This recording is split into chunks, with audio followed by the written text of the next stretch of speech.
वित्त मंत्री पी चिदम्बरम ने कहा, प्रत्यक्ष लाभ अंतरण कार्यक्रम देश के 20% हिस्सों में लागू। इस वर्ष के अंत तक उपभोक्ताओं को गैस सिलेंडर पर मिलने वाली सब्सिडी सीधे खाते में मिलेगी। स्वास्थ्य मंत्री गुलाम नबी आजाद ने कहा, पिछले 6-7 वर्षों में 8 अखिल भारतीय आयुर्विज्ञान संस्थान सरीखे संस्थाओं की स्थापना की गई है, जिनमें से 6 ने अपने मेडिकल कॉलेज शुरू कर दिए। आजाद ने यह भी कहा कि राज्य सरकारों को 7 लाख से अधिक स्कूल शिक्षक उपलब्ध कराए गए हैं। राष्ट्रपति प्रणब मुखर्जी ने भारतीय कृषि अनुसंधान परिषद के 85वें स्थापना दिवस समारोह पर कहा कि 12वीं योजना के दौरान गरीबी उन्मूलन के लिए समावेशी विकास को बढ़ावा देने की जरूरत और इसके लिए 12वीं योजना के दौरान प्रत्येक साल कृषि क्षेत्र में 4% वृद्धि का अनुमान किया गया है। आरबीआई के उपायों के बाद आज रुपए की कीमत में मामूली सुधार।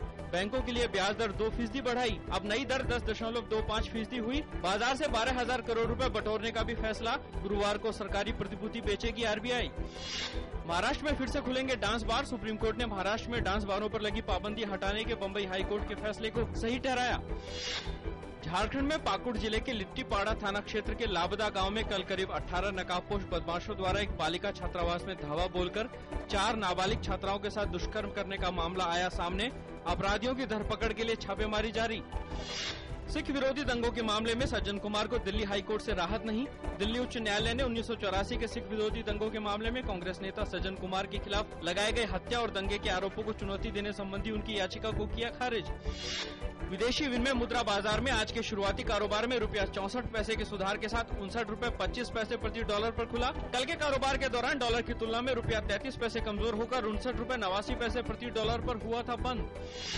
बम्बई शेयर बाजार का सूचकांक आज के शुरुआती कारोबार में 368 अंक कमजोर होकर 19,666 पर खुला। निफ्टी भी 102 अंक कमजोर होकर 5,929 पर खुला।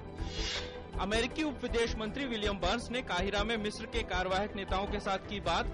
कहा, अमेरिका अब भी स्थायी और लोकतांत्रिक मिस्र के लिए प्रतिबद्ध। इसके साथ ही मिस्र में बर्खास्त राष्ट्रपति मोहम्मद मुर्सी के सैकड़ों समर्थकों और सुरक्षा बलों के बीच हुई भिड़ंत।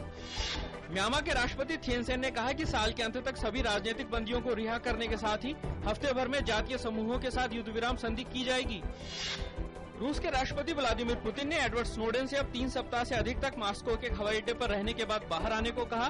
पुतिन ने कहा कि जैसे ही स्नोडेन को किसी दूसरी जगह में जाने का मौका मिलेगा, वे अवश्य इसका फायदा उठाएंगे। उन्होंने कहा कि वे ये कभी नहीं चाहेंगे कि स्नोडेन की गतिविधियों की वजह से अमेरिका और रूस के संबंध हों खराब। सर्बिया में अंतर्राष्ट्रीय बॉक्सिंग चैंपियनशिप में भारतीय बॉक्सरों ने 4 गोल्ड मेडल सहित कुल 9 मेडल जीते। सिलम्बरसन टूर्नामेंट के बेहतरीन फाइटर घोषित।